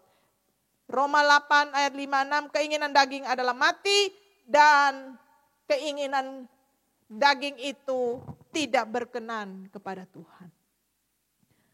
Kehancuran manusia, Bapak Ibu, kehancuran manusia pada zaman ini itu dosa itu menyebabkan penderitaan. Ada dalam firman itu ya, nanti Bapak Ibu lihat. Saya sengaja menulis supaya kita itu mengerti dengan benar. Kekasih Tuhan sudah sampai hari ini, firman Tuhan sudah tidak alergi, kita belajar firman Tuhan secara dalam. Ya, sudah tidak lagi alergi, kita harus mencari, mencatat apa kata Tuhan. Ya, kehancuran juga terjadi karena rohani yang sakit. Apa sih rohani yang sakit itu? Roh kita yang sakit, yang belum beres di hadapan Tuhan, itu menyebabkan sakit fisik. Matius 8 ayat 6, sakit lumpuh terjadi karena rohani yang sakit. Juga menderita karena pencuri. 1 Petrus ayat 14 ayat 4, 1 Petrus 4 ayat 15, 1 Petrus 4 ayat 15. Dia berkata bahwa kita menderita karena mencuri, pengacau, menjadi pengacau dan menjadi penjahat. Itulah orang-orang yang menderita. Ya, itu kehancuran manusia karena dosa. Menjadi pencuri, siapa yang mencuri, siapa yang mengacau, suka ngacau orang lain, suka ngacau keluarga orang lain, suka ngacau kerjaan orang lain, suka ngacau usaha orang lain. Hari ini dengar firman Tuhan, tobat. Ya, bertobat karena engkau menjadi angkatan yang tidak dimateraikan nanti. Amsal 16 ayat 8. Siapa yang punya rohani sakit ialah orang-orang yang congkak dan sombong. Ya, ini dosa, ini sakit yang dialami oleh hampir semua penduduk dunia, ya, termasuk saya, Bapak Ibu, ya. tapi saya mau terus bertobat, terus introspeksi diri, terus menjaga diri, terus koreksi diri. Ya, semua kita. Kecongkakan, kesombongan Tuhan benci, itu yang akan menghancurkan kita. Ya, Amsal 16 ayat 8. Kecongkakan, kesombongan. Amsal 24 berkata, hanya dengan kerendahan hati engkau memperoleh kemakmuran, kesuksesan, dan kebahagiaan. Tetapi kecongkakan dan kesombongan menuju kehancuran. Jalannya tidak lurus. Orang yang suka miring-miring walaupun sedikit, ya. Orang yang percaya dosa kecil dan dosa besar. Ada apa-apa, nanti besok nanti saya bertobat. Ada apa-apa, masih belum bisa, besok lagi saya bertobat. Firman Tuhan berkata itu rohani yang sakit akan mengalami kehancuran, ya. Orang fasik juga mengalami bencana. Amsal 24 ayat 16, ya. Kehancuran manusia yang lain itu kehancuran karena mendurhaka. Durhaka. Orang-orang durhaka. Orang-orang memberontak. Orang-orang yang melanggar ketetapan Tuhan. Hari-hari ini saudara kekasih Tuhan, kita hidup di waktu akhir. Ya, jangan coba-coba, jangan lagi memberikan kesempatan untuk kita melanggar apa kata Tuhan. Dengan sengaja, disengajakan. Ya, kekasih Tuhan, kita dari daging, kalau kita kepleset, cepat-cepat berbalik, cepat-cepat bertobat, cepat-cepat datang minta ampun. Jangan disengajakan mendurhaka sama Tuhan, apalagi berani-berani sama Tuhan, ngancam-ngancam Tuhan. Saudara, engkau akan masuk dalam waktu kengerian yang hebat, dimakan belalang dan disiksa oleh kalajengking. Ya, penderitaan karena dosa. Juga ada mengalami dosa keturunan. Ya, harus dibereskan Bapak Ibu, harus dibereskan. Mempelai Kristus yang selalu mau hidup suci dan kudus, mulai hari ini kita mulai pandai-pandai. Kita jangan menjadi mempelai yang bodoh. Kita pandai-pandai. Oh, dulu masa lalu saya, ada opa oma saya, ada orang tua saya, punya silsilah, ada orang-orang yang tidak berkenan di hadapan Tuhan. Ada menjadi orang-orang penyembah berhala. Bereskan. Ayo bereskan.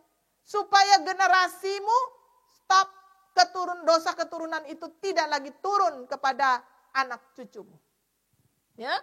Penderitaan karena dosa keturunan. Dosa itu meningkat selama tribulasi besar. Nanti kita bahas. Ya, kenapa dosa meningkat sama tribulasi besar? Karena kita dibuat sistem ini. Kita sekarang dibuat sistem itu tidak lagi menganggap firman Tuhan itu penting. Kebenaran itu tidak lagi ditaruh di posisi yang tinggi. Kita tidak lagi menganggap penting persekutuan jemaat menyembah Tuhan di gereja. Lihat hari-hari ini. Ke gereja aja online. Saudara, ya. Dosa itu meningkat selama tribulasi besar. Sepanjang akhir zaman ini semakin hari semakin meningkat. Karena apa? Kita dibuat sistem. Ya, kita tidak lagi menganggap penting persekutuan dengan jemaat. Kita tidak lagi menganggap penting memuji dan menyembah Tuhan. Kita tidak lagi dianggap penting menghafal firman Tuhan. Kita tidak lagi menganggap penting harus baca firman Tuhan setiap hari. Kita tidak lagi dianggap penting sering berdoa, selalu berdoa, nggak menganggap penting. Tidak lagi menganggap penting, terlalu rohani. Kalau bicara mengenai Yesus, kalau bicara mengenai Alkitab terlalu rohani. Kita tidak lagi menganggap penting persekutuan. Saudara, ini keadaan yang kita alami. Tinggal engkau kekasih Tuhan yang mau menyiapkan diri sebagai mempelai. Ya, tertanam dalam firman. Cintai kediamannya, cintai waktu-waktu dengan Tuhan. Karena itu akan menolongmu menjadi orang yang dibedakan. Yang tidak punya materai dan yang punya materai. Yang tidak punya materai masuk dalam tribulasi besar. Sakit fisik juga karena obat kimia. Ini karena dosa. Saudara, ya, hari-hari ini kita hidup di dalam semua kimia. Kerusakan keluarga, banyak keluarga yang hancur, ya, banyak pernikahan yang hancur, Karena dosa. Juga banyak orang stres. Ya, kekasih, ini kehancuran manusia. Dan ini frekuensinya akan menjadi dahsyat ketika jurang maut itu terbuka. Yang keempat, yang terakhir Bapak Ibu. Saya masih punya waktu berapa lama? Saya cepat aja ya Bapak Ibu. Kehancuran manusia yang tidak bermaterai selama 5 bulan. Kita sama-sama belajar ya. Tuhan itu sangat konsisten. Ketika dia berkata bahwa belalang itu yang punya seperti kalajengking yang menyengat itu menyiksa orang-orang yang tidak punya materai selama 5 bulan. Kita mau belajar dari firman Tuhan. Kenapa Tuhan bicara 5 bulan? Apa artinya 5 bulan? 150 hari itu sama dengan 5 bulan. 5 bulan, 150 hari ketika Tuhan berbicara di dalam firman Tuhan. Berbicara mengenai air bah yang dipakai Tuhan menghukum bumi. Kejadian 7 ayat 24. Lalu dan berkuasalah air itu di atas bumi selama berapa? 150 hari lamanya. Tuhan pernah memusnahkan bumi dengan air bah selama 150 hari lamanya. Kemusnahan pernah terjadi selama 150 hari lamanya. 5 bulan. Air bah penuh. Kejadian 8 ayat 3 dan 4. Maka surutlah air itu dari muka bumi. Demikianlah berkurang air itu sesudah. Kenapa? 150 hari. Dalam bulan yang ke-7 pada hari yang ke-17. Terkandaslah Batra itu di pegunungan Ararat. Jadi air itu mulai berhenti dan mulai turun setelah 150 hari. Saudara, Lukas 17.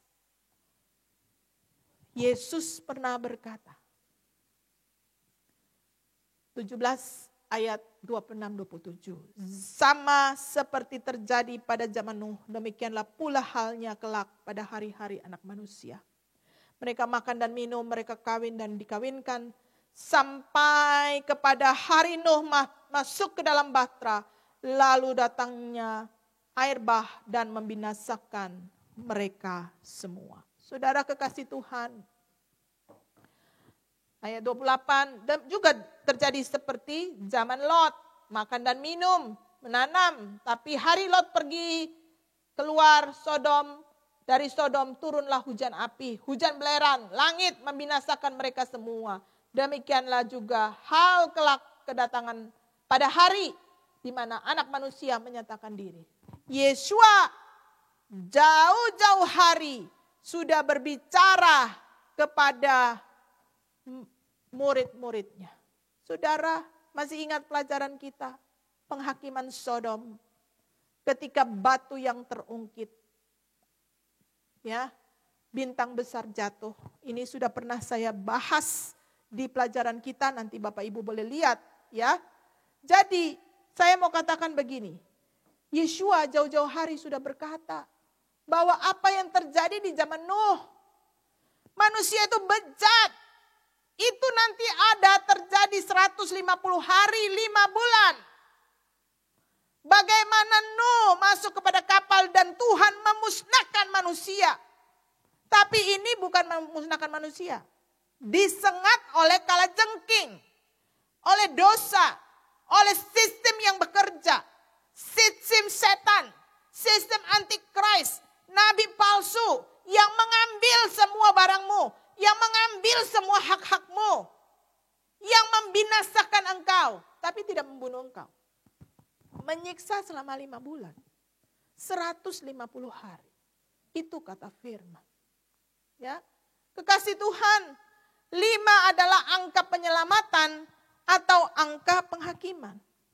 Tuhan juga berbicara mengenai 5 gadis bodoh dan 5 gadis bijak. Saudara, Tuhan bicara bagaimana pemisahan terjadi. Ada satu bagian yang diselamatkan, ada satu bagian yang mengalami penghakiman. 5 itu berbicara tentang angka Elohim. Ketika Daud menjadi menang, ketika Goliat kalah dengan 5 batu. Ketika Tuhan memberikan makan 5.000 laki-laki dengan 5 roti. Dikenyangkan 5.000 laki-laki, sisanya 12 bakul. Angka 5 itu adalah angka Elohim. Di mana Tuhan mau menyatakan kepada kita. Bukan hanya angka simbolik, bukan hanya 150 hari, bukan hanya 5 bulan. Tapi sungguh pada waktu itu Tuhan benar-benar membedakan antara umat yang dimateraikan akan diselamatkan. Umat yang dimateraikan akan di-escape, dilindungi Tuhan. Sedangkan umat yang tidak dimateraikan akan mengalami penghakiman di mana Tuhan mengizinkan dari jurang maut akan menyiksa mereka. Saudara, benar-benar Tuhan mengadakan perbedaan. Kekasih Tuhan, jangan nunggu. Jangan nunggu sampai benar-benar akhir baru kita tobat. Gak ada waktu. Gak ada waktu Bapak Ibu. Ya. Gak ada waktu. Sebab kejahatan sistem pemberontakan manusia. Kutuk yang bekerja. Tanaman tidak lagi menghasilkan. Hasil-hasil kerjamu tidak lagi menghasilkan. Kalau engkau menghasilkan, dicuri, diambil sama mereka. Belalang pelahap, belalang pelompat. Dan juga disengat kalajengking. Ya, kekasih Tuhan, kita sudah belajar bagaimana arti belalang, kalajengking, sengatan, orang yang bermaterai, dan 5 bulan orang-orang yang ingin mati. Ya, materi saya selesai. Minggu depan saya masih lanjut lagi mengenai Abaddon. Kita akan belajar tentang rupa manusia berbaju sirah, dadanya berbaju sirah besi. Rupanya manusia, singa, giginya seperti singa, berkepala bermahkota emas, wajahnya manusia, larinya seperti kuda, berperang, rambutnya seperti wanita. Apa artinya? Yang akan muncul pada waktu sangkakala kelima. Ya, kekasih Tuhan, minggu depan saya akan tuntaskan materi Abaddon. Semoga bisa membekali kita. Kita berdoa kalau kita mengerti bahwa zaman itu begitu jahat. Hari ini kita cuma kejar materai kita. Kita dimateraikan. Jadi tidak menjadi angkatan yang tidak bermaterai Allah. Amin. Bapak Ibu kekasih Tuhan. Kita akhiri pertemuan kita malam ini. Sampai bertemu minggu depan. Mari kita berdoa. Bapa, terima kasih. Kami sudah belajar segala yang dapat kami pelajari dari firman Tuhan. Bapa, tolong setiap kami untuk mengerti, Roh Kudus mampukan kami, sehingga kami mau tertanam saja di dalam Engkau. Tertanam di dalam pohon zaitun yang sejati. Tertanam di dalam hukum-hukum Elohim kami, Tuhan kami. Bapa, mampukan kami. Roh Kudus tolong kami, pimpin kami, sehingga langkah demi langkah dalam hidup kami. Kami hanya hidup di dalam ketetapan-ketetapan yang Tuhan mau. Apabila kami ada di dalam segala kelemahan, kami percaya adalah waktu-waktu akhir ini Tuhan selalu menegur kami, untuk kami selalu membawa diri kami beres di hadapan Tuhan. Tolong hamba-hambamu, hamba sudah menyampaikan pesan Tuhan, biarlah kami dibuat mengerti di dalam pelajaran ini. Tuhan pakai semua saluran yang kami pakai, media YouTube, streaming yang digunakan, Tuhan tolong kami. Supaya membantu kami semua, kekasih-mu untuk belajar segala ketetapan-Mu. Berkati kami semua, tolong kami semua untuk kami lebih dalam lagi dengan Engkau, lebih intim lagi dengan Engkau, lebih terpaut, tertanam di dalam Engkau. Dan berikan kami hati, kesediaan, kerelaan untuk mengikut Tuhan dengan setia. Kami bersyukur di dalam nama Yeshua HaMashiach. Haleluya. Amin. Terima kasih kekasih Tuhan. Sampai ketemu minggu depan. Tuhan Yesus memberkati.